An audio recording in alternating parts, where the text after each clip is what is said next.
আসসালামু আলাইকুম আপুরা, সবাই কেমন আছেন? ভাইয়ারা, আপনাদের সবার জন্য অবিরাম ভালোবাসা শুভেচ্ছা রইল।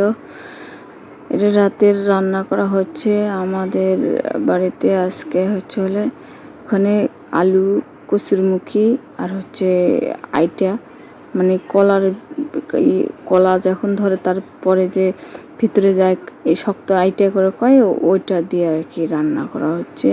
আপনাদের দেশে কার দেশে কি বলে সেটা আমি জানি না, কিন্তু আমাদের দেশে আইটা বলে, অনেকে কান্দাল বলে, কিন্তু আমার দেশে আমরা বেশিরভাগ আইটাই বলি। তো যার যার দেশে কি বলে কমেন্টে জানাবেন। পরে মাছ দিয়ে এটি চটচটি করা হবে, এটা দিয়ে আজকে আমাদের রাতের খাবার। পরে ওই যে মাখায় যে হলুদ গুঁড়া মরিচ সব কিছু নিয়ে মাখায়, তারপরে মাছ দিয়ে মাখায় দিয়ে এরপরে একটু না ঝুল দিয়ে পরে এটা হলে চুলার উপরে বসায় দিবে। মানে মাটির চুলায় আর কি রান্না করে আমাদের দেশে।